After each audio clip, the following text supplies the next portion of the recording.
D'après Alexander Ivanko, chef de la MINURSO, les forces armées royales n'ont pas pris pour cible des civils le 10 avril 2022 dans la localité de Bir-le-Loup comme le prétendait l'Algérie.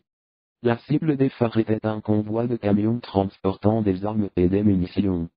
Lors de la réunion, mercredi 20 avril, du Conseil de sécurité des Nations Unies, Alexander Ivanko a révélé que le 10 avril 2022, les phares avaient ouvert le feu sur un convoi composé de 10 camions transportant des armes et des munitions, car ils représentaient une menace sur la sécurité du royaume.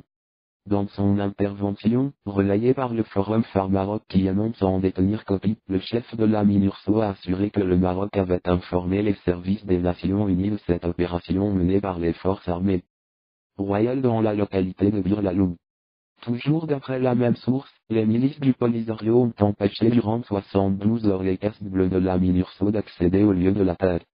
L'objectif étant de dissimuler les camions qui ont été bombardés et de réaménager le lieu de sorte que le cratère militaire du convoi ne soit pas reconnaissable. Selon le Forum Phare Maroc, une fois sur les lieux de l'attaque, les éléments de la MINURSO n'ont trouvé que 2 camions et un véhicule. L'enquête menée sur le terrain par les éléments de la mission a finalement contredit les allégations du Polisario. Des allégations parues dans un communiqué du ministère des Affaires étrangères algérien et relayées le mardi 12 avril par l'agence de presse A. Un communiqué dans lequel l'Algérie a condamné énergiquement les assassinats ciblés commis au moyen d'armes de guerre sophistiquées par le Royaume du Maroc, en dehors de ses frontières internationalement reconnues, contre des civils innocents, ressortissants de 3 pays de la région.